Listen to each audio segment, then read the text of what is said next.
And this little child is like tapping at dad's legs, but dad prefers to be on his phone. Maybe he's ignoring the little child. Maybe he's focusing on something else, the football game, blah, blah, blah. And he's like, shush. And the little girl's like, well, I just want to be hugged, dad. So then she starts pulling on his pants very innocently, right? She's just asking for what she wants as a little child. And for whatever reason, dad is still invalidating her. Again, she gets upset. Then this little girl now starts like punching on daddy's leg a little bit to like get daddy's attention. She gets it a little bit. So she's noticed that she's getting a little bit of his attention. But then again, dad pushes her to the side. Then finally, this little girl resorts to like screaming or like throwing a tantrum or becoming emotional in her own way with whatever way that is. But why does she do that? Just so she can get hugged, right?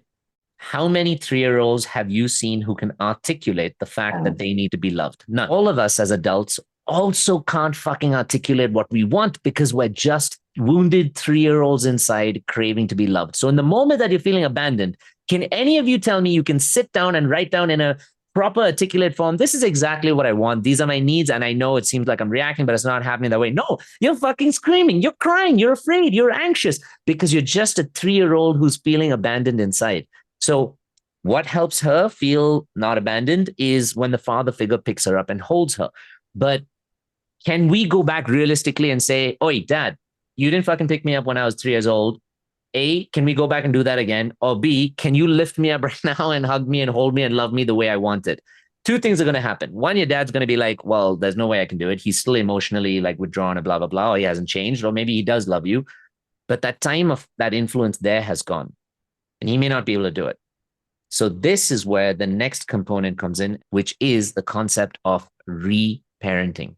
You can't go back and you can't, like I said, the first stage, which is the repeated past experience, you can't go back and actually change that past experience. But you can go back and emotionally alter what that experience does to you or what it did to you.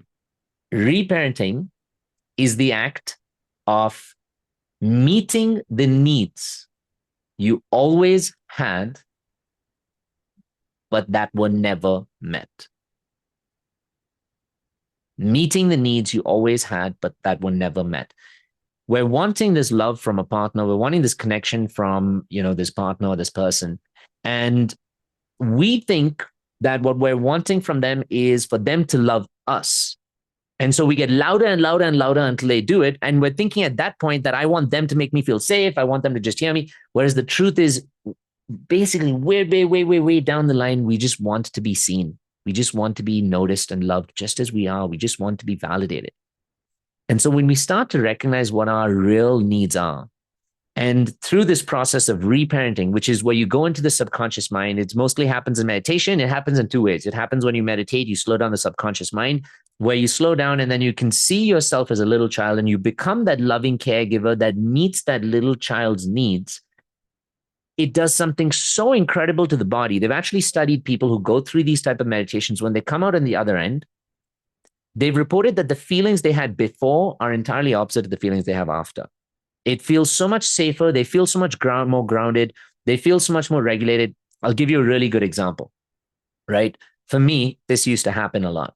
My pattern typically was getting into relationships with women who just couldn't meet my needs. Now, when I sat and thought about it, I was like, what do I even want? If you don't know what your needs are, first think about what you want in a relationship. That's the first foundation stage, right? So you're like, okay, I want to have commitment. I want to have someone who has the same, focus as me as wanting to build a relationship. I want to have kids. I want to have a beautiful life, etc. Blah, blah, blah. And yet every relationship I was getting into was with women who already had kids, who were older and so had completed this part of their life where they were building a family. And emotionally, they were already taken by sorting out their divorces, doing whatever else they were doing. And in their lives, I was not a priority. But in my life, they were my priority. I made them number one. I was like, yes, this is going to be my partner. We're going to have a beautiful life. We're going to create some magic together. But in their lives, I was just not a priority. And so every time I went into those relationships, I even had friends telling me, they were like, yeah, dude, you want this, but you keep seeming to attract this. Like, how is this going to work for you? And it's so crazy how the ego works. Remember the ego, the defense mechanisms? My ego would say, dude, age is just a number, love is from the heart. You can't define it, man. Like, it doesn't matter. And I kept justifying things. and here's also what your patterns do, right? They get harder and harder and harder and more painful and more painful and more painful until one day you slip and fall on your butt and it hurts so bad that you're like, holy shit, I need to change my fucking shoes. And you finally decide to do something about it. And so for me, my pattern went from, like I said, uh, a woman who was older with kids to then it kept moving deeper and deeper. Then it was women who lived away and they were older and they had kids until finally I fell in love with a woman who was married, had kids, was stuck to a particular place because she was committed to her kids and everything. And yet I wanted to create this like vast life. There is no greater self abandonment than you choosing the opposite of what it is you need. And I say this with all the love that I have for all of you, but unconsciously, when we're not grounded, when we're not loving our inner child, we're literally unconsciously choosing emotionally unavailable partners, emotionally incapable partners, people who can't show up for us, people who run away, people who push us too far, people who sabotage us, people who break us down. And yet, at the same time, if I was to ask you, hey, Janice, what do you want? I want love, Yats. And yet, this is what we're unconsciously choosing because that's what our nervous system believes to be true. So then I sat back and I said to myself, holy shit, what do I really need in a relationship? And just like you, I sat there and I said, what does my inner child really want? They want to be valued. They want to be loved. They want to be chosen. And then when I started to think back to my life, I was like, oh my God, this entire relationship pattern represents my childhood. Well, my mom had 5 kids, and with each child, she was less and less like emotionally capable. And when it came to me, my mom was so emotionally withdrawn. She was just a provider parent like my dad. And my whole life was always about trying to get her attention, trying to get her to love me, trying to get her to choose me and make me a priority. But I never thought that this was like something that would influence me. Like fast forward into my 20s and my 30s, I was like, how on earth can this affect my relationships? It doesn't make sense. Until I saw the pattern. A pattern, if you've gone through a pattern of a similar thing over and over again, and you're wanting love and you're finding a pattern of not having it, that's where it is. That's where you see that your inner child is wanting one thing, but your ego, which is your survival mechanism, is choosing a totally different thing. And when I went deep and I was able to look at my inner child and I said, what do you want, little guy? And he's like, I want to be chosen, man. I've been wanting to be chosen for so long. I just want someone to be there for me. I want someone to show up for me on a daily basis in small ways. I don't want them to buy me grand gifts. I don't want them to do anything. I just want them to cook for me. I just want them to tuck me into bed. I just want them to do these things for me. I said, okay, well, I can't just jump in and get a relationship with a partner like that. It's not going to happen because where I'm at, my magnet is attracting people who don't give me that, clearly. So I said, what if I try to give these things to myself?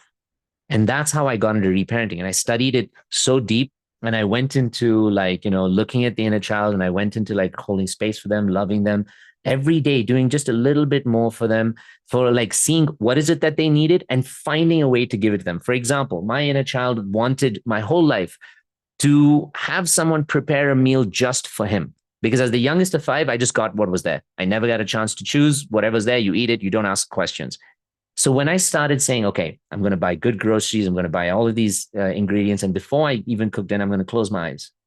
I'm going to visualize that I'm a loving mother figure, which is the same as being a loving partner figure, who steps in, puts all the energy and says, I'm going to make something special just for you because you are amazing, you are beautiful, and you deserve this.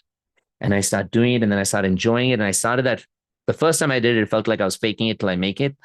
And then as I started practicing it more and more and did it every day, I started to love that process. But here's the craziest thing I did. After I made this beautiful special dish, I would plate this on the table. And instead of just cooking for myself for survival, right? I cooked like such a beautiful meal as if I was preparing it for a loving child or a partner. I put it on the table. I took off my apron, ran across to the other side, and I was like, wow, I can't believe you made this beautiful meal for me. This is so yummy. This smells so good. Thank you so much for doing this for me. And then when I took the first bite, you know what I tasted? Love. And this is true.